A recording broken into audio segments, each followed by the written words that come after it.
Chiefs Kingdom, ACU crew, welcome in to All Chiefed Up. We're back with another live podcast for that ass, baby. Let's go. It's Halloween. Happy Halloween. Happy Halloween. Happy Halloween. Happy Halloween. Look. What? I got this killer You got here. Sam there. Got this killer here. Ghostface over there. Which What you got Ghostface going is on? this? Is that Skate? I don't know. Skate.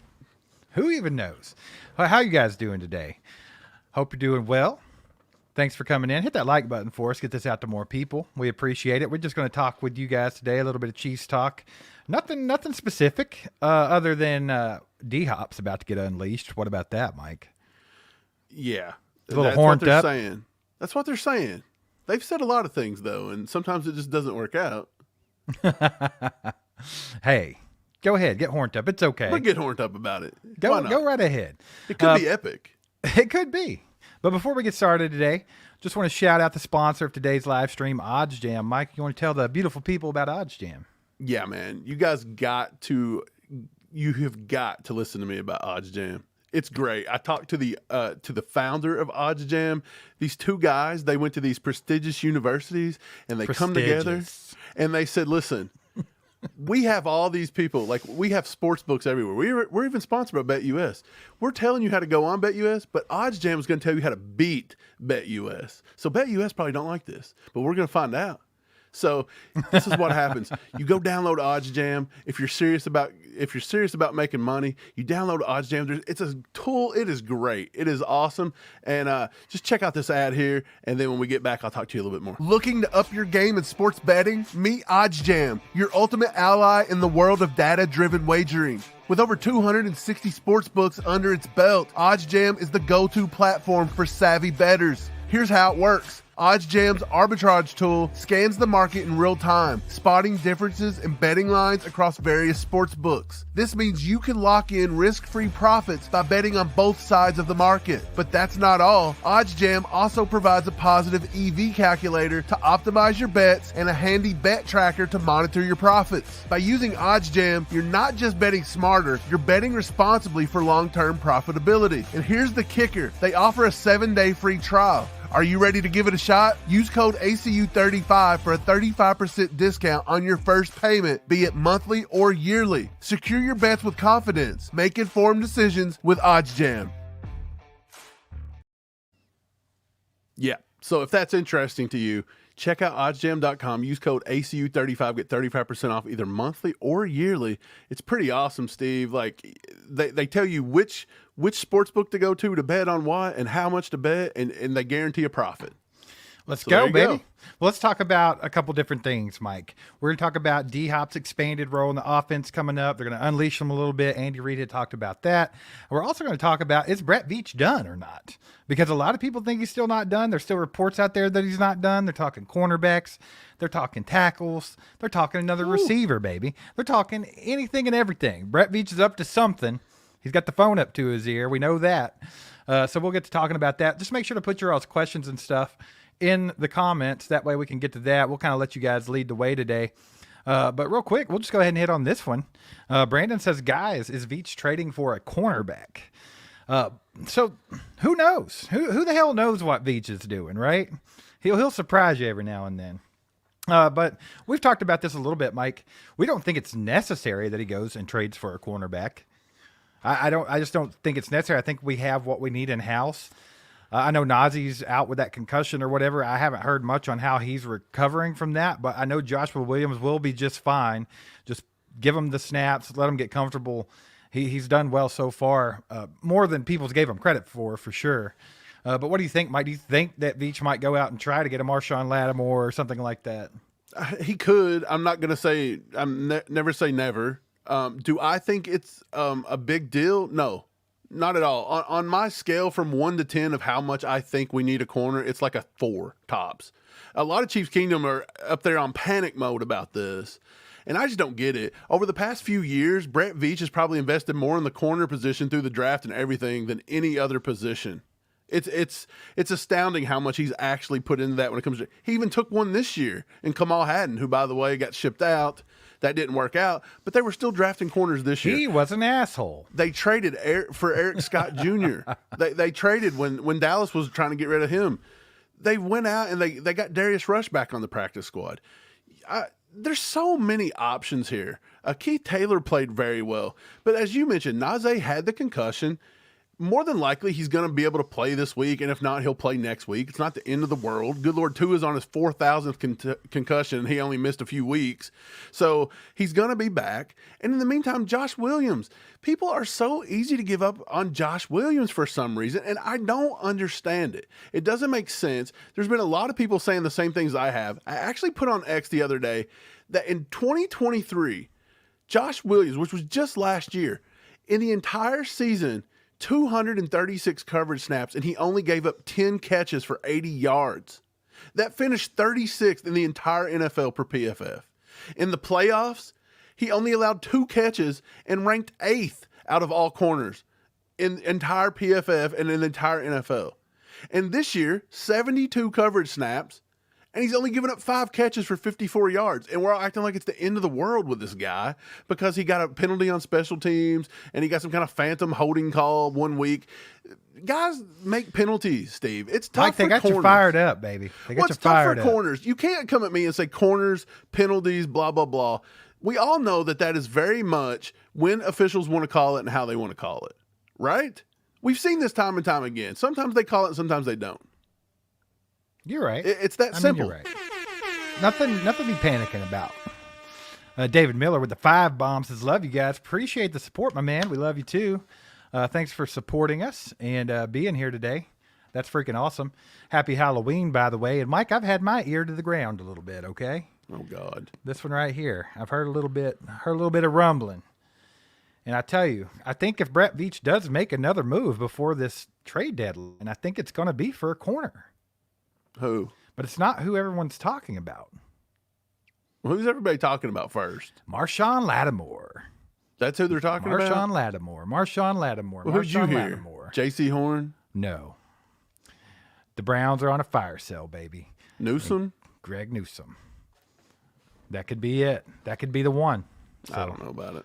That could be the one. I don't I'm know telling about you, it. I've heard some rumbling. Some How rumbling much and is tumbling. Greg Newsom's contract? Doesn't matter. He's on a rookie contract. Rumbling and tumbling. Telling you. That's the one to keep an eye on. I mean, it could be. I'm not saying that he won't make a trade for it. I just don't see how it's that big of a deal. It's not. So I'm just you're saying going to bring in a does. guy that's not familiar with our system. You're bringing in a guy that's not familiar with Spags' defense. And let me tell you something. If you think Andy Reid's offense is tough to grasp, Spags' defense is pretty tough to grasp. Oh, yeah. Go ask Drew Tranquil. It's the last equivalent, year. right? Yeah. It's a tough defense to grasp. So if you think this guy's going to come in and just be completely locked down from the beginning, no. He's going to take him many, many weeks. And you never know if he's going to get it, to be honest. I just don't see like it's that big of a deal. I mean, I can be wrong. I've been wrong about several things in life, and I'm sure everybody's going to tell me I'm wrong now. If I were building the Chiefs, like I think there's many more problems than just the corner. Like all of our corners last week, again, only allowed like 5 or 6 catches last week for like 100 yards. It wasn't even that big of a deal.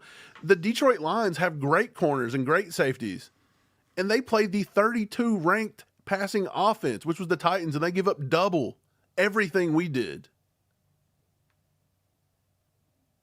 Am I crazy to think that that's not worse? But yet the Lions are considered the NFC. They just jumped us in the power ranking. But I don't think it's necessary. I don't think anything's necessary at this point. The most necessary thing I guess we could do would be try to add some kind of a left tackle. Yes, that's the most necessary we heard thing. even today, Andy Reid said, we're rolling with Wanye, we're rolling with Kingsley. They're the young guys, and they're going to get it done. So, I mean, that's just how that's going to go. I just don't. There's no one out there for them to get. I wanted to talk about that in a little bit, and we will. Eating Cheetos. He don't care about football no more. But I feel like something about that left tackle position is just odd. Yeah, it is. In my opinion, something right now is just odd here. Either we're not getting the full story out of there somewhere. Either Kingsley's not grasping something, or he's not being coachable, or he's not picking it up, and Andy's kind of covering him, or Andy heck don't like him, or there's something going on. But you cannot tell me that these guys are both capable of being starters, but we're just going to keep rolling with Wanye, who isn't no better on paper to this point. No. No, not even a little. And you can see it with your eyes. I mean, he looked better right off the rip. Well, but it was here's like, the thing, Mike. He got to come in and play the Falcons. If there's something that Kingsley's doing wrong, wouldn't they have spotted it before the second game of the season? Yeah, that was kind of my point. Like that's the whole still in the point. doghouse? I don't know. This guy, Grinder here, says, what about Marcus Peters? Love Marcus Peters as a football player, but he is a cancer in the locker room. Cancer. He will not be back. I think that Marcus Peters. They'll go get back a couple guys. They'll go get Kareem Hunt back because he's apologetic and he's learned his damn lesson. Marcus Peters is out of control. I don't think they would even consider it. Like, you have to think, this guy was one of the top corners in football. We had him on a rookie contract and we shipped him out of here. We were just talking about Kamal Haddon. They drafted him, spent a 6th round draft pick on him and let him loose because he was a jerk. Like, they just don't have time for those kinds of people. And it seems like the cornerbacks seems to be the troublemakers, the loudmouths, the cancers in the locker room. It always is that position. Yeah, he's 32 as well. I don't know if Veach then want to go out and get a corner at that age. In my opinion, I wouldn't. I just don't see what the big deal is. For what we do with our defense, and now you went out and you traded for Josh Uche, who is going to make the pass rush even more lethal. It's going to make the quarterback more comfortable. He's going to have less time in the pocket. I just don't see why you would give up a bunch of, like, more draft capital or whatever else. And we don't even have a lot of cap space right now, so they would have to go ahead and, like, move some money around with Joe Tooney or somebody like that to even make a move happen. Yeah, they have to do something. They'd have to do something. We'll see. We'll see what old Brett Veach is up to. Rick with the 5 bomb says, Monday night I'm snorting 2 big lines of Blue Chews, hoping that DHop goes off. Mike, that was the other thing we were going to talk about, DHop in an expanded role. Andy Reid's expecting some big things from this cat with good reason. I mean, DHop is one of the greatest to ever do it. He's still young and spry, Mike. He's not out there looking like an old man. He was looking pretty good the other day. He's even nursing an injury in his knee. Appreciate the 5, Rick. We're hoping he goes off too, but what do you think about it, Mike? Do you think that D-Hop's going to get – are we going to see more of him this week? Will he get more than the 3 targets? Or do you think it's going to be more of the same? We have a new piece, and they're just going to go into oblivion. Well, he actually played a decent amount the other day. He played 32.4% of our snaps. So he played right at about a third. I guess that's not like super decent, but I mean, 32.4%, not the worst. He ran 14 routes, I believe. He got targeted 3 times. He should have caught all 3 balls. Mahomes overthrew him on one. It was just a bad connection there, but missed him on the touchdown too when Kelsey got the touchdown. Well, we've seen that, but it's not about even missing him. Like, you have to actually look his way to miss him technically. Right. But I think they're going to keep using him. I just posted today that out of all active players in the NFL, 2 players are tied at the top of the league for the most catches, and it's Kelsey and DHop, and they're both playing for the Chiefs. So you can take that 2 different ways. We've got 2 legends, or we've got 2 dinosaurs. Legends. So it's like, how do you want to roll with Mike, it? we have 2 beautiful freaking dinosaurs, baby. We got 2 Tyrannosaurus Rexes. It doesn't matter. They're not extinct yet, okay? That's all that matters. They're still out there. No, I think he's going to come in, and I think they will expand the row, and I think D-Hop will step up to the occasion. If Patrick Mahomes will continue to just trust him, let him make plays, Patrick Mahomes has got to develop that trust. Did you see the thing that come out today that said he only had 7 turnover-worthy plays, but he's got 9 picks on the year? Well, a lot of it's just been batted balls and everything else. Heard. And that's the thing. You're talking about Patrick Mahomes getting that confidence with D-Hop. All it's going to take is throwing the ball to him a few times. Because we've seen over the last 14 years or however long D-Hop's been in the league, this cat catches what is thrown to him. He's not going to drop the ball. He will catch contested catches. He's going to make a play. All Patrick Mahomes has have to do is give him chances. And when he shows him what he can do, I think Patrick will start throwing it to him more. And here's the thing, man. It's not all about just D-Hop making plays or Patrick throwing it to D-Hop. The fact of the matter is, if you get him involved enough, all of a sudden – that cover 2 that they've been playing, that shell defense, that's what's been still getting Mahomes hung up this season. They're going to have to start doing something different, especially if D-Hop's performing, Kelsey's out there just reaping the benefits of D-Hop being on the team. Then that's going to open up some Xavier Worthy. So, I mean, there's just so many options for this offense, especially with a competent running game with Kareem Hunt and Crocky J. I think, man, it's just a matter of time before this offense starts clicking and giving the league hell, man. Well, we're only 2 or 3 weeks, maybe 4 Pacheco returns, you're going to have an even better running game. Hell yeah, baby. Clyde has been active now for 2 weeks and just been a healthy scratch. Like we're so loaded. Like somehow going into the season, we were like depleted at running back, and then somehow now it's become a huge strength. It's funny how Kareem Hunt changed the whole outlook of that. That's what I'm saying. One guy kind of changed that whole room. And that's not saying Pacheco's bad or anything. Pacheco's a great running back. But there's something different watching Kareem Hunt. He different fits with this offense. He was built for the Andy Reid offense. He's different. Like, he rarely loses any yardage. He always falls for it. If you need 3, he's going to get you 5. If you need 10, he's going to go chunk off 20. Right. Chief KT with the 2 bombs says Andy saw the film and got horned for DHop. He got D-horned, Mike. Yeah. He saw that tape. Patrick Mahomes said today in the presser that he also saw the tape, and then he saw that D-Hop was doing work in man-on-man. He said he was, and I think maybe that's what it'll take to start that connection. So first, like we were saying, he's got to build that confidence. He's got to know that's there. Well, yeah, that was the first game together. So maybe he wasn't looking his way as much as he should have been. He's not used to having somebody like D-Hop out there. So there's a lot of different factors that go into that. But now he's had a chance to stop and look at the tape, and he's like, hell, this dude is winning like crazy. This guy's open a lot. Do you think he starts looking at him first? I would hope so. I don't like if you've got D-Hop, and look, he's not going to be like high caliber for like 5 years. You're going to have him for maybe this year and possibly next. Use him. Like, you got to use him. So let's go throw him till the wheels fall off out there. The same with Kelsey. Like, there's no point like babying these guys over and over again. Like, it's just not. Do you think with the Jody Fortson injury now that he's moved on to IR, I think he really did tear his MCL or something, so he's out. Chiefs don't look like they're going to bring in a 4th tight end. Do you think this is going to open up a little bit for Jared Wiley a little bit? You think maybe he can get more involved? I posted that on X yesterday, and I was like, after all the clickbait everybody give you with baby Kelsey, with Jared Wiley, you can't tell me that nobody out there is slightly a little disappointed at what Jared Wiley's been able to put on the field. I think there's just too much in front of him. You got the greatest of all time, the I freaking greatest, that. Mike. And then you have Noah Gray coming on right now. And that's another thing with D-Hop being there now. I think, yeah, they'll still be in the 12 personnel somewhat because Noah Gray's been a weapon. But I don't think they're going to be in it as much. They're not going to be doing 12, 13 personnel all the time because they went and got the piece that says we don't have to do that no more. We now have D-Hop. What's funny is the 12, 13 personnel was working.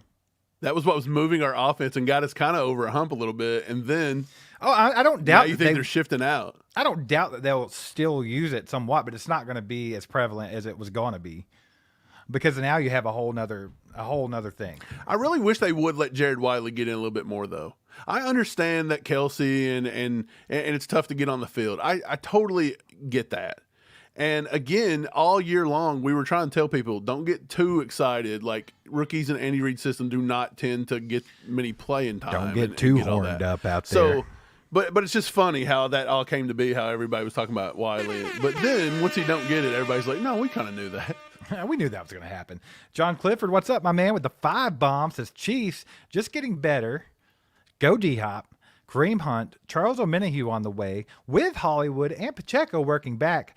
That's the thing, man. If this team could somehow get healthy, like a few weeks before the playoffs, could you imagine? This would be undoubtedly the best team of Patrick Mahomes' entire freaking career. And it's in a year when they're going to make history, to three-peat, the first team to ever back-to-back. I've got a fun scenario for you right here. Let's hear it. What happens? Okay, let's say the Chiefs just keep winning. Are they going to go undefeated? No, I don't think so. I think that's almost impossible. But they could because they haven't lost yet. Right, they could, but it's almost impossible. Let's say they get the week 2 weeks before the season's over, and they've got everything wrapped up. They're already a 1 seed, and you're like, do we put Mahomes out there anymore? Like, just say the final game. But say Hollywood comes back, and he's ready to come back that final week. Would you let him play with Mahomes a little bit to get the chemistry back before going into the playoffs, or would you just say, look, no, we'll just get it all done in practice, and we'll just cold turkey him right I don't know, man. That's an Andy Reid decision. Right. He's the master, right? He knows all this stuff. But, I mean, yeah, it could be a little sneaky play, a different dynamic going into the playoffs. You know, people are going to get prepared for them the way they've been looking, and all of a sudden here's another piece. Here's another guy that runs a freaking 4.2. What are you going to do now? The thing about Hollywood, too, is that game is completely different than DHop's. Right. And completely different than what you would have seen with Rashee Rice. And it's completely different than what you're going to see with McCole Hardman and them. Like, they can all run the same routes, but the routes don't look the same. True. That's true. We have Cali Cash with a freaking 5 bomb. Says if you had 3 past Chiefs to pick to make this current team undefeated, who would it be? So I'm going to stop right there because we were talking about Chiefs can't go, no way they could go undefeated, right? There's just no way. But there is a way. They are 7-0 right now, so they have not lost. So it's still on the table.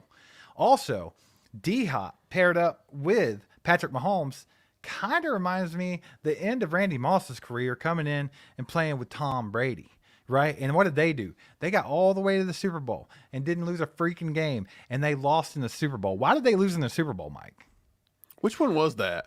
Was that this is because of a man named Steve Spagnuolo. Was that and the guess catch what? on the head game, or was that the one that they blew at the half? It doesn't matter. But the fact of the matter is they only lost because Steve Spagnuolo was on the other team. But we have him. We have him. So I think it's possible. Well, I think you're reaching a little. I am. I see where you're going. Anyway, Cali Cash says his 3 past Chiefs to make this current team go undefeated would be Willie Roaf, Priest Holmes, and Derek Thomas. I like it, Cali Cash. I like it. I would go with some sort of a tackle, right? Which left tackle you want to take, Mike? Which one we putting out there to ensure that bad boy? You can take Eric Fisher at this point in your bed. Mike, pick So pick it doesn't matter. Willie Roaf is completely fine. That's a Hall of Famer. Let's go. So we're going Willie Roaf. I don't think you have to have the running back, though. I don't think Priest Holmes is necessary. I think you can save that. I think you can keep Derek Thomas. But we as do a pass take Derek rusher. Thomas. Absolutely take Derek Thomas. I think you can take him. But I would almost take a different position than the running back. This is where it gets interesting. What do? Do you go Tony G and then go back into that 12 personnel? That would be fun. I mean, why wouldn't you? I mean, Tony G he's the original guy that can get in the slot. You don't even have to go crazy. You could do that. What else could we do? What else would be fun? What are y'all saying in the chat? Let me go look. I know some people throwing some names out there. There has to be. What do we got? You could maybe see, I don't think linebacker. Nefarious says Neil Smith, yo. You could keep just going for pass rushers, I guess, and loading it up. Jamal Charles, Derek Thomas, and Nick Allegretti. Which you went with Allegretti? She pulled out the Allegretti. We do need offensive line depth, though, don't we? But that's just an interior. Yeah. Let's see. I think that's what I would do. I don't know. Do you go corner? You may have to be forced to take the running back. Do you just turn around and go corner there? Like get a solid corner that we've had? Well, which corner are you going to take? I don't know. You could just go back to last year and take last year's Snead. Or you could go Darrelle Revis. We had him for a minute. There's lots of different options you could go. You could go young Marcus Peters. Let me ask you a question. Before he got too crazy. For every single person that just thinks the cornerback room's in shambles and it sucks. We don't. And this is for you too. I don't. But this is what I'm saying. In the offseason, everybody come to the realization that Brett Veach was not going to pay L'Jarius Sneed and that they were completely fine with what we had and their plan and their vision going forward, which the only person they added was, again, Eric Scott Jr. after free agency and cut day, and they drafted Kamal Hadden and cut him. So those were the only 2 guys they essentially added. Maybe Darius Rush back on and off the practice squad. The only difference between now and then, when Brett Veach said, we don't need Sneed, we are fine, is a guy in Jalen Watson who has always been injury prone his entire career. He's out now. And what's different? He kind of stepped up and became a CB2 out of nowhere. Nobody thought he was going to play that well. Brett Veach surely didn't see that in the future, that he was going to be a Pro Bowler. Because all camp long, we talked about who's going to step up to CB2. So we had Brett Veach and them seen this entire room and said, we are fine. We don't need Sneed. We don't need him. They didn't go out and get any help. They didn't take a corner no better than Kamal Hadden. They waited to the 5th or 6th round. So my point is, why do you have to make a drastic change right now? Like, what's changed between now and what we seen when they traded Sneed? besides the injury Right. to. Well, I don't know. I don't think there's a whole lot other than Jalen Watson, right? Obviously. That's my point. Just Jalen Watson. And they didn't even, like, all camp, we were hearing that who's going to step up CB2? We don't even think Jalen Watson can do it. Remember that one? They were talking about getting another corner before camp even started because they didn't know who was going to be CB2. That's true. At least the fan base that's the was. thing, man. I think Brett Veach and even Andy and Spags, I think they all feel pretty comfortable with what they have. I do too. But it would not surprise me if they don't go add another piece, and that's just because they're always looking for a way to improve the team. And I mean, if they were to be able to, like I keep hearing on the DL, were to go try to get Newsome, I mean that's just adding another young piece. And he was like a first or second round draft pick? I think a second round draft pick. But I mean, this kid was hella good in college. He's been decent with the Browns, so I mean, it's just adding depth to an already deep room. You know what I'm saying? So I mean, but if they thought they really needed help at corner, why have they not went out and tried to bring back, like, is Echo Boy-Doe on anybody's squad right now, or is he just on the street? Echo Boy-Doe. He's played I think in he's NFL working at games the Burger for King us. up the street. I'm just saying he's played in NFL games for us. He knows our system. He's been here for 2 years. He was right there on the cut line at the end of the year this year, and they've not even found it remotely interesting to bring him at least to the practice squad and get him somewhat in some kind of a game shape. Right. I don't know. So that's what I'm saying. Like, how you're not making any moves that would suggest that you're in a panic mode there. They're not. I don't even think them going to get somebody would say they were in a panic mode. I think it's just something they could do. Is it just something the fans want? Like, is this just a big no, outcry? I just think it's something they could do to make them better. Could you do anything else to make you better, though? Like, is there, lots of if you made things. one more move, is corner seriously that top of the list? No, but I think when there's nothing really there for left tackle, I think that's kind of the next step. So you're saying that's the number 2 thing? Yeah, I would think so. What else would you need? Honestly, I would think another receiver would be more important than another corner. Maybe. I mean, you could argue that, I guess. Because you've got a 32-year-old DHop who is battling injury. Well, Grinder with the 2 bombs is DHop looking like it was too easy out there. He kind of did. He's like, that's the thing with It D-Hop. was nice. It was fun to see a wide receiver 1 in a uniform, wasn't it? It's insane because, like, it's totally different. Like, normally you're watching our receivers out there just, like, struggling. Or, like, like it looks like they're trying their hardest. There are a bunch of tryhards out there, and nothing's getting done. D-Hop's been out there. He's such a professional. He's just out there looking smooth with it.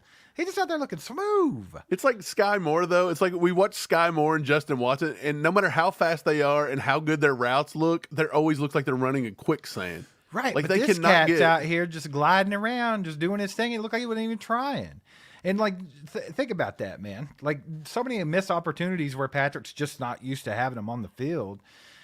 It should be – I think it's going to be fun to see how that progresses throughout this season. Because as long as D-Hop can stay healthy and Patrick starts getting more and more accustomed to having him on the field, it's going to get nastier and nastier and nastier for the opposing teams. Yeah. I mean, we're finally – this is what we wanted with D-Hop years ago. Right. You wanted a guy that can win man-to-man. I don't know why this was I don't know why Andy and Patrick had to look at the film after to notice that D-Hop can win in man-to-man like you've seen in his entire career. Right. Why did we have to have some kind of revelation on a tablet at the fourth quarter? I don't know. So I don't understand like why this hasn't happened sooner to go get him a number 1 receiver. Because Hollywood, that was close to being a number 1 receiver, but technically he didn't get what he wanted in free agency, and he only signed here because he wasn't getting the big money. Yeah. He come here with a prove-it deal. And essentially, if this was your prove-it year and all you proved was that you got injured in the first preseason game and now you're out for the whole season, he's probably going to have to sign another prove-it deal. So we may get him back cheap. Maybe next year you could have D-Hop and Hollywood back and Rasheed Rice gets back mid-season. Wouldn't that be nasty? It's a big possibility. Could you imagine how nasty that wide receiver room would be? Like, just insane. You didn't even mention Xavier Worthy, who's going to be that's a true. year into the league. Xavier Worthy just keeps getting kind of overshadowed. Which is crazy because he's like the number 1 targeted guy, I feel like. It might not be if you look at the statistics, but I feel like he's always looking for him. He's up there. Yeah, they tried to expand his role a little bit with the Raiders, and I thought he'd done serviceable with it, but you can tell that there's still just like not a perfect connection. Well, he's going to grow. He's going to keep growing.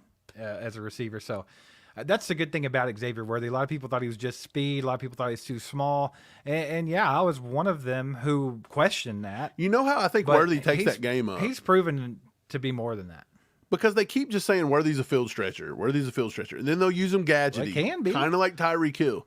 Do you remember 3 and 4 years in the Tyreek Hill's career, though, where he started running those little like mid to deep crossing routes, and he would catch these guys going the opposite direction and beat them to the house all the time? All you got to do is get one safety's hips turned the wrong way, and it's over. Exactly. When he starts being able to be comfortable to get those mid crossers and those deep crossing routes, and Mahomes can get time in the pocket and trust him and put the ball on the money, that is when Xavier Worthy takes that receiving level exactly. Up. Like y'all remember a little play called Jet Chip Wasp or whatever it was called, right? I thought you were going to say, hey, Wasp, baby. Chocolate chip. It's just that kind of stuff.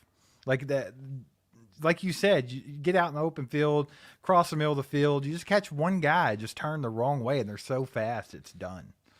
And that's because what really all did to people. All we've really seen Worthy do so far is kind of go deep, gadget plays, and they're running some of these little mesh routes underneath, but I don't feel like his entire repertoire of routes have been unleashed just yet.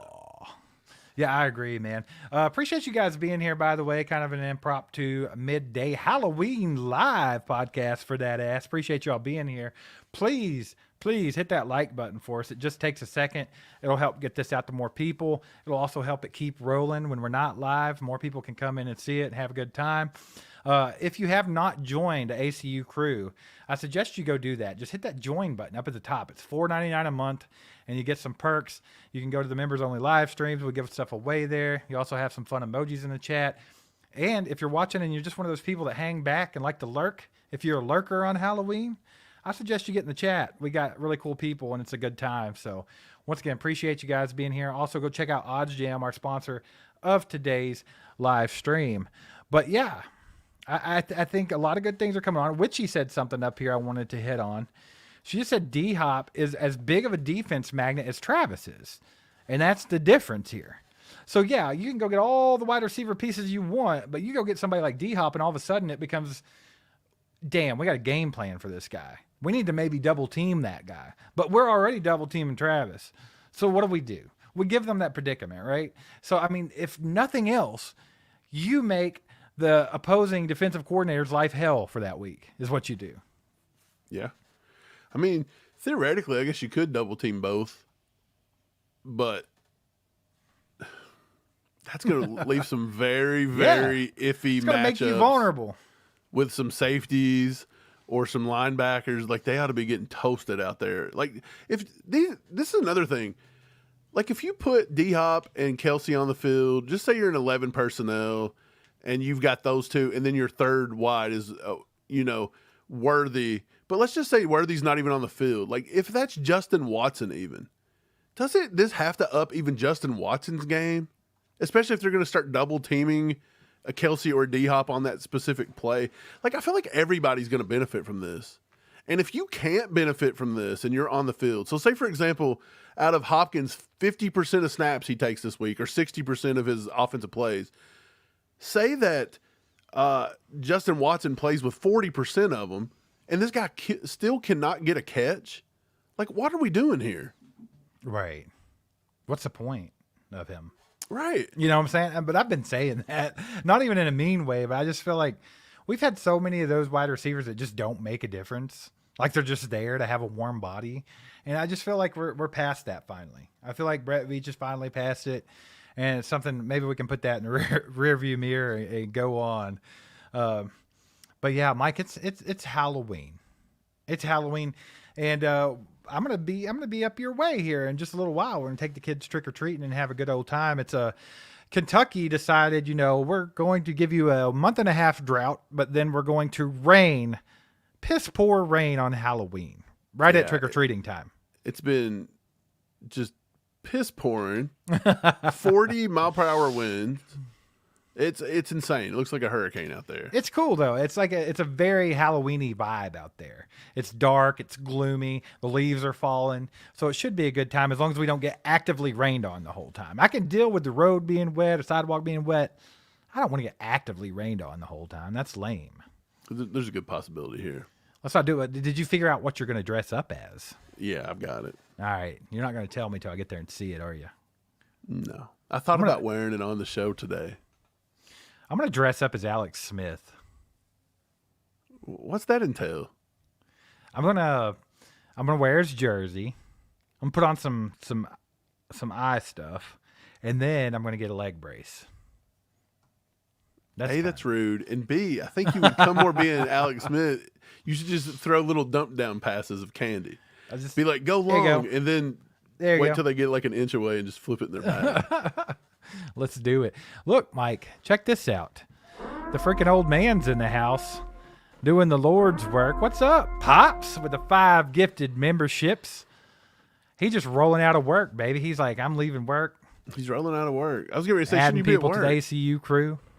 It's time to go home, okay? Pops maybe didn't even go to work today. You never know with him. He might have just woke up and said no. He's got that luxury these days. If you guys get one of those gifted memberships from the old man, make sure to thank him in the chat. And we appreciate you, Pops, for helping grow the crew. But yeah, it's going to be fun going forward from here throughout the season. I mean, obviously you can't ask for a better start at 7-0. Like, we've had our struggles. The offense has looked a little blah. The defense overall has been pretty good. We've had millions of injuries so far. But I think that Brett Veach has done what he's had to do to supplement those. Even if it's just one move, even if he does nothing else, I think he made the biggest move. So I don't know. I'm pretty happy with how things should go going forward. And of course, coming off beating the Faders, we're going to have the Monday night game with the Bucks. Then we got our first test with the new and improved Denver Donkeys. They're out there at like 5-3, which is a miracle. So it looks like Sean Payton's at least doing some work over there. So we'll see how that goes. And then after that, we're going to be at Orchard Park playing Buffalo. So we got some pretty important games coming up. We're in the driver's seat in the AFC West. We're in the driver's seat in the AFC to get that 1 seed. But there's a couple games coming up with Denver and Buffalo that could dictate what happens at the end of the season. So those are still pretty big games. Yeah. Did you know they actually said today that they're expecting Juju back week 11. We keep forgetting about Juju. There's so many people out there. We forgot about Juju. Week 11 versus the Bills. Well, the thing about Juju is right on time. Yeah. The thing about Juju is he's fine. He's fine. He seems to do better with Patrick Mahomes, but I think that's just an elevation of Patrick Mahomes, what he can do for a receiver that's not a complete doob. Dill hole. A complete you were going to say? No, I was going to say boob, and then I decided to say doob, but I think boob sounds better. So we'll go with a complete boob. Yeah. Who is half of our receiving core. But now, Juju is essentially what? Like, he would be wide receiver 3 in this offense if he's healthy? Because I guess Worthy and DHop would be 1 and 2. Yeah, I take them all day over a guy like Justin Watson, to be honest. So it is what it is. I mean, he's fine, but Juju's tough to rely on. He is, but at the same time, he's also pretty steady. I mean, when he's there and he's healthy. If we can keep him healthy on the field, he's fine. I mean, 2 weeks ago, he had 125 yards receiving or something like that. So it's nice to have a guy that's pretty much your WR4 that can come in and do that. You know what I'm saying? And he's also another chain mover. He's just like Kelsey, just like DHop. He's that guy that can find that spot in the zone and move the chains. So it's nice to have guys with that football IQ. So I feel like not only do we have good receivers out there now, but we have guys that are very smart, that's been in the league for a while. Right. Turco said it's 57 degrees Fahrenheit here in Turkey. Turco's in Turkey? Wait, I didn't even know that there was that many Chiefs fans in Turkey, and we have found one. Hey, Turco. Can you answer this for me? So I was talking to a guy the other day. He is a Kurd. He's from Iraq, and we were talking about just traveling and stuff, and he was talking about all the different places that he had been in the world. And he said, I'll tell you who the most rude people in the world are. He said, they're all a bunch of assholes. He said, Turkey. He said, they are the worst. And I was like, they're even worse than Northeast United States? And he was like, not even close. He was like, so what are y'all doing in Turkey over there, my man? Turco, you got to dispel this rumor. Do not let all the Turkish people be blasted like that by this Kurdish man from Iraq. Don't do it. He did. He said, man, everywhere I've been, he said, they're just rude, bro. I was like, that's crazy. I would have never picked Turkey out of the whole world. I wouldn't either. I feel like they're kind of like a neutral party, you know? They're like a Sweden or something. Like, you just don't think about them being rude. Me too. Oh, he said that. Hey, Kyle, he said they were worse than French. He said they were worse than France by far. That's wild, dude. Yeah, yeah. So, but French people are just kind of like to themselves. Like they just want to do what they want to do. They don't want to work. Yeah, they just want to smoke cigarettes and drink for lunch. And they go to work for 4 hours a day. They don't care. They're mad all the time because they don't have air conditioning. Like their food's not very good. Like they've got a reason to hate life, and they take it out on you. Oh well. I love everybody though, you know. Happy Halloween, people. It's Halloween. What about that? So far today, Mike, I watched Hubie Halloween for like the 12th time this season. It must be nice. Well, I figured I would get one more watch in, you know, because you have to retire it after tonight. You're not going to watch it again until next I'm watching October. it tomorrow. Why? But it's pointless. Tomorrow's Christmas already. Well, here's why. What? Because this morning I turned on the movie. And I'm like, dude, I got like maybe an hour before lunch. I don't have nothing to do right now. I've got about an hour of free time. I flip on Netflix. 1 minute in, power in the entire house goes out.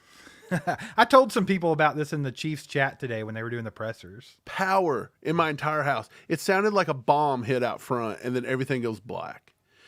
I go out front, and like nothing's there. Come to find out, I check my camera on the camera thing, the door ringer. Camera on the camera thing. The camera on the camera. Okay. Some dude comes down the street and plows right into a pole, my electric pole, right in front of the house, just crushes his entire car. He gets back in the car and just drives down the road with a completely totaled car. I don't even know how it was still running at this point. So, like, we had to have the electrician show up. The police had to come out. It was a debacle, dude. We were out without power for like 3 hours. What a day. That's pretty crazy. That's pretty crazy. I It's told some people Halloween. about that in the It was chat. a cursed day, huh? So I was watching the pressers earlier, and I was chumming it up with some of Chiefs Kingdom here, and we saw a lot of our people there too. But yeah, I was just having a little fun, and Creed was up there talking. Everybody's talking about Creed being awesome, you know. And I just threw it out there. I was like, you know, hey, Creed, what's it like having the best quarterback to ever play the game touch your butt all the time? And then when I posted that, and, you know, I realized why there's no way we would ever be able to actually ask questions to the players. No. Because, see, I wasn't even thinking that. I kind of went to another thing. I was going to say, Creed, is there anything that Patrick does not allow you to eat before games?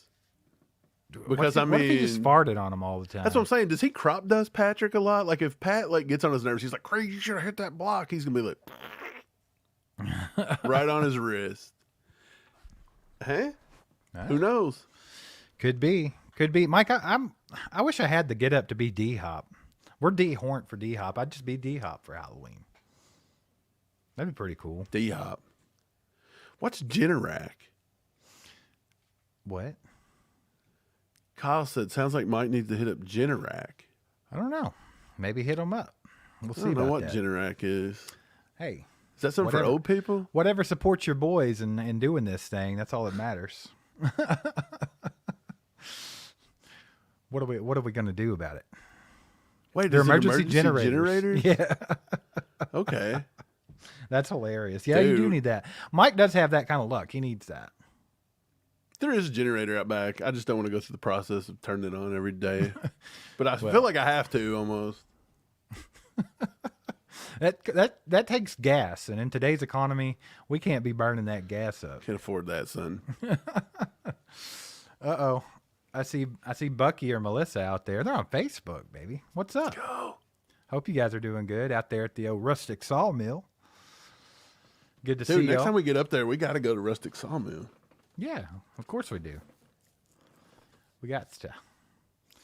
All right, guys. Well, we're going to be here for a few more minutes. Appreciate you guys being here, by the way. Please put any kind of questions you guys have in the chat for us. We'll get to those. I appreciate the people that have donated today, and Pops for giving out 5 gifted memberships. You guys are awesome. Thanks for supporting the channel. You guys have been awesome this month, by the way. I think this could be the biggest month of ACU. It could be. And you know what? It's been a pretty slow month. So that just goes to show how awesome you guys have been. And we appreciate that. So got to keep growing this bad boy. And while I'm talking about that, get on over there and hit that subscribe button if you haven't yet. We're trying to get to 50,000 subscribers before the Super Bowl. Tall task. It's going to be tough to get to that finish line, but would appreciate you guys if you guys go subscribe. So do that as well. But yeah, if you guys have any questions, go ahead and get those in the chat. Trey, how do you renew your membership on here? Should just be able to go hit that join button, and there should be a way to like make a subscription to where it just automatically takes it out each time. Pop says he got a nice giveaway item in today. So see, Pops has been finding stuff for us to give away to you guys. He's in on it too. So shout out Pops in the chat. He's always looking. Oh, for actually, I'd ordered some stuff a little bit ago, and they came in like two days ago, and they're kind of cool too, man. They were like these. Here, I'll just show you really quick. We'll give it away at some point, but check this out. What you got? It's like a little Travis Kelce plaque. Nice. Oh, I like that. Can I have it? Yeah, it's kind of sick. No, we're giving it away. Dang. Steve, get a job. Go buy it. I'm joking. Well, you know, it's not like I have 2 or anything. Kyle says, what roster changes do you see happening as players get healthy in return? So what do you see going on there? Because that is going to be kind of odd, right? But I kind of feel like we're not going to see a whole lot of roster changes, but we'll see more rotation more than likely, because like they went and got Bobby Uche. You still got George over there. You got Charles Omenihu coming back. You still got Felix that could rotate in. Whatever happened to Cam Thomas? Yeah. What happened to him? Did the Chiefs sign him and then he just retired? Did he quit? I don't know. Like, there's no way he's not in game shape. There's no way he's not been about able to that grasp how to rush a quarterback at this point. So what is the deal there? I Is he don't a know. liability in the run game or something? I don't understand it. And what's weird is, like, if you go back a few years ago during that draft, your boy over there at RGR, Ryan Tracy, was all about him. Said he was a perfect fit for our defense. He loves him. And so, like, here I am thinking, like, this guy is a good fit for our defense. He's coming in here. He's just been a ghost. Nothing. You think it's because it's Halloween? He wanted to be a ghost. He's like using the sheet with the pee stain on it. That's what he's doing. I don't know. I don't even know. I don't either. Ice to the house says, how's that power pole doing, Mike? I mean, I got power, so it's up. You didn't have to turn the generator on to get on the live stream? No, but check this out. Did you know if you hit a power pole or something like that, like whatever, and they got to bring out the people, you have to pay for the stuff? And they said if they would have had to replace that pole, it was going to be like $18,000. Boy, that's an expensive pole.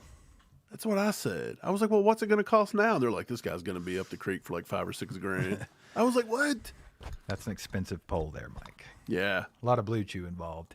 Steve Ledbetter says, are you guys Kentucky Wildcat fans? Tennessee Vols are going to crush them Saturday. Yes and yes. I mean, it is what it is. Yeah, we're used to that. Like, Kentucky football. They try to give you a little bit of hope. See, I think And then Mark it just Stoops goes has away. quit. Like, he don't even sound like the Mark Stoops of years ago. Like, he used to be fired up and passionate, and now he's just like, who cares? Like, I think it's time to go. He turned into like Coach Cal. Yeah. It's kind of like Cal. Just He's going to be in Arkansas in a few months. Give Get it him time. out. I'll switch. Give me Petrino. Is Petrino still over there? I don't know. They need to do something. Turco says, lately they say Chiefs boring football, but I don't agree. First 6 games were stressful, but I had fun. We are winning all of them. Yeah, so I guess you could say some of it's been a little boring. But I mean, the fact of the matter is, even though things haven't gone their way and haven't been perfect, the Chiefs have found ways to win games. So I mean, that's a good thing. I think it's unfair to say it's been boring in a way, because Week 1 was a great game that come down to a Yeah, I don't toe think tap. they're boring per se. Week 2 was a good game against the Bengals that we ended up hanging on to. Week 3 was the Falcons game. I thought that was a fun game to watch. It come down to Nick Bolton making that play there at the end. You got to beat up on the Saints. Like we beat the Raiders. I know the Raiders game was kind of boring. I think the Raiders game might have been the most boring game out of all of them, to be honest. But the thing is at least in that game, you've seen Kelsey get back on the board in the touchdowns. We got to see DHop for the first time. So there were still things there to be happy about. I don't know. I think everything's been pretty fine. I guess the Chargers game was one to forget because of poor Rashee Rice. But I mean, even the Raiders game, let's be honest, the Raiders game might have been one of the most forgettable ones. But Nikki brings up a great point here. Boring wins are way better than exciting losses. That's true. That's true. Someone should tell Buffalo that. What a bunch of losers. Who gets beat when there's only 13 seconds left on the clock? Buffalo, How does that happen? Look, I'd seen the thing today I was bringing up to you. Patrick Mahomes, 7 turnover-worthy plays that he's had all season, according to statistics. 7 turnover-worthy plays. He's got 9 picks or something like that. So then Josh Allen, in turn, he's got 1 pick. Guess how many turnover-worthy plays he has? 12. So it just shows how luck is just always on everybody's side but ours. Like Josh Allen and them live off luck. When we play the Bengals, if they ever fumble the ball, it will bounce directly back into the breadbasket and they'll just get it. You know what I'm saying? Like everything that can go wrong always goes wrong. Except for that one Shamari Connor housed. That was completely like that would happen. That was our 99th, bad break. We caught the one. Look, I posted this on X a few weeks ago. But I would say if you guys want like a little bit of entertainment in your life, you're just bored, go back and watch that play. It was week 2 against the Bengals. I think Turk Wharton maybe. One of the guys got the sack. I can't remember who it was. But Joe Burrow fumbles the ball. And Shamari Connor houses it for a touchdown. But if you go back and watch that play, it wasn't Turk Wharton that had the sack. It's Turk Wharton that's who I want you to watch. He takes the opportunity to absolutely obliterate Joe Burrow. It's like, hey, I can hit him right now, so I'm going to do it. And he knocks him directly into a referee and just takes them both down.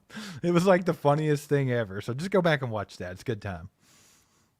Yeah, that was pretty funny. I seen you post that. I was like, what in the world? Turk Wharton was out there being a menace. Dude, I've got to show you He got this. his opportunity to take them all out, and he did it. I know you've seen this. I know people watching's probably seen this. And again, if you're still with us, we appreciate you. We're just kind of like screwing around right now. Hopefully you guys are having fun doing this and not working. Don't get fired, though. But, Steve, you've got to see this one. And I know you've seen it, and I know people in the chat's probably seen it too, but it's just too good not to bring up. Let me find it really quickly. Uh-oh. I'm afraid of what you're about to play. No, it's good. It's for Halloween. Did you see Macaulay Culkin dress up as Joe Burrow today? Dude, you cannot convince me that is not Joe Burrow dressed as Macaulay Culkin. Yeah, that's Joe Burrow in like 10 years or so, bro. Like by the time Joe Burrow is Aaron Rodgers, that's what he's going to look like. Dude, we have made this joke since the beginning of time, and I'm so glad. Like Macaulay Culkin may have won the internet with this. This is the best. He put in 0 effort, and it's the best Halloween costume in the history of the world. Love it. Love it. He literally bought a Joe Burrow jersey. Completely off subject, but yes, Turco, that is the kid from the movie Home Alone. But completely off subject, Macaulay Culkin's going to be in Louisville at the Louisville Palace for a screening of Home Alone where he's going to talk about it as it goes and after. And I feel like I need to be there. Did you know that he's married to Brenda Song? I don't know who that is, and I don't even care, but I want to go to that. I just thought it was wild. Like, he was married to Brenda Song. I never knew that. You remember her. She was from, like, Sweet Life of Zach and Cody, I believe. Those shows on Disney Channel. It was just an odd pairing. I didn't know. But she dated Trey Cyrus, Billy Ray Cyrus's son, for a long time. I just thought that was weird. So, like, apparently there's, like, a love triangle there. Who would have thought you'd be in a love triangle with Billy Ray Cyrus's son? Like, what is happening? And the Home Alone guy. And the Home Alone guy. Well, it sounds like Home Alone 1. He don't ever lose, does he? Cole can Hey, never. Trey yeah. Cyrus was rocking around there going, He's got wet wrecked. bandited him. yeah, he turned into the Wet Bandits. Got him. Got him. All right, guys, we're going to head out of here. We're going to go do Halloween stuff with our family and have a good time in the rain here in Kentucky. We appreciate you guys being here today, hanging out with us. Do us a favor, hit the like button on the way out. Also, check out OddsJam, who sponsored today's live stream. And get a little horned up for DHop this weekend because I think it's going to be a good game from him. We'll get to see a little bit more. It's a Monday night, correct? Monday night. So I wish we could get our old cousin Hank to sing a little bit of Monday Night Football, but they've changed it to like Carrie Underwood or something. Disgrace. Disgrace. What are they thinking? Disgraceful. It was so much better.